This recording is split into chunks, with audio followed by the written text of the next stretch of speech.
This week's series of shootings by federal agents enforcing President Trump's crackdown on illegal immigration has sparked a weekend of protests. There were rallies and demonstrations across the country. They were organized after a woman was fatally shot by an immigration and customs enforcement agent in Minneapolis on Wednesday, and a Customs and Border Protection agent wounded 2 people the next day in Portland, Oregon.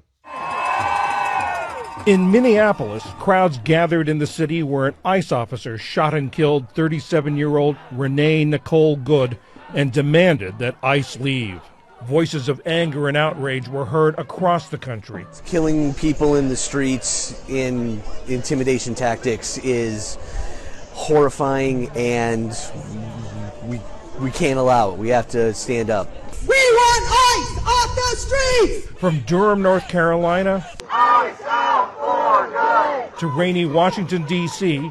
and Philadelphia, demonstrators in hundreds of cities and towns took to the streets in a mass protest dubbed the ICE Out for Good Weekend of Action. Some protesters say ICE is overstepping its legal power and jeopardizing public safety. For others, the threat to democracy is just as urgent. We will win when we come together, because it's not about them. It's about us. Trump must go now. ICE must go for good. More protests are scheduled for tomorrow. Lisa Gilbert is the co-president of Public Citizen, a progressive advocacy group that helped organize today's protests. Lisa, what are you hearing from around the country about turnout and whether or not there have been any problems or troubles?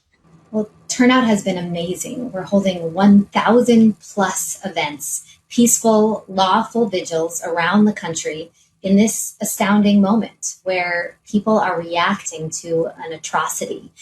It was organized in only 48 hours. And so the massive numbers we're seeing, the number of people turning out, telling their neighbors to turn out, all of it just demonstrates the real magnitude of the outrage that I think people are feeling.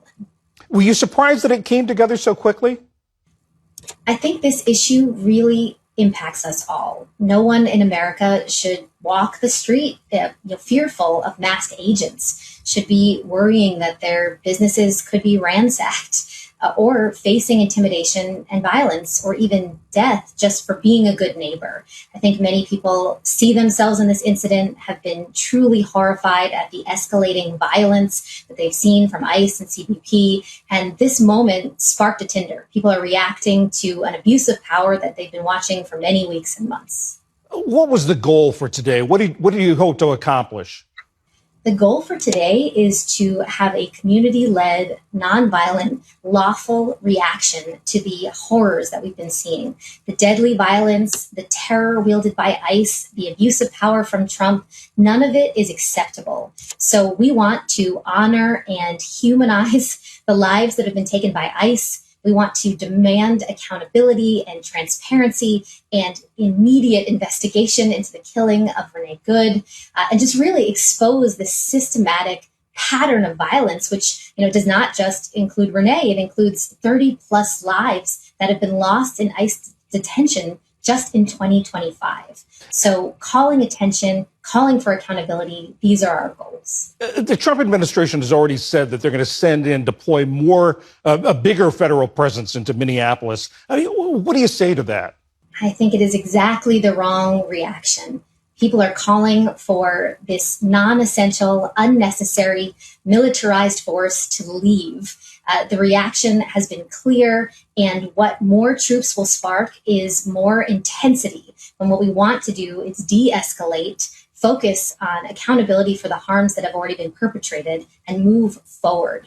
This is exactly the wrong direction to go. Both Minneapolis Mayor Jacob Frey and Minnesota Governor Tim Walz warned against doing anything that could sort of be used as a pretext for sending in more federal agents. What do you say to that? Was that a concern when you were organizing these events?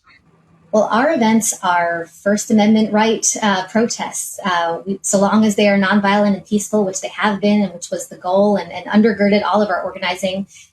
We were not concerned that what we were doing could spark a reaction of this nature. However, we know the Trump administration is seeking any excuse to put further troops into the nation, to militarize at higher levels. We've even been fearful, as many know, of the Insurrection Act being invoked at any spurious pretext. So we are, of course, always worried about what the Trump administration will do. They have clear authoritarian goals, but I think what we can control is how peaceful and clear our actions are. And they're needed in this moment of violence. We need to stand up together. And do you think the momentum will keep up tomorrow? I do. Absolutely. I think we've only seen growth throughout the day. Yesterday, there were 500 events. By the night, there were 800. By the morning, there were 1,000, and so on and so forth. People are really outraged, and it's showing up everywhere across the country, and we expect it to continue building.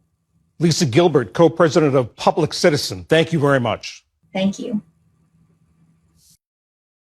Wait just a second. We have one more thing to share. We want to say a heartfelt thank you for watching and supporting PBS News. Without you, we simply wouldn't be able to provide the news and the information that you trust. So thank you from everybody here at PBS News. Support journalism you trust. Support PBS News. Donate now, or even better, start a monthly contribution today.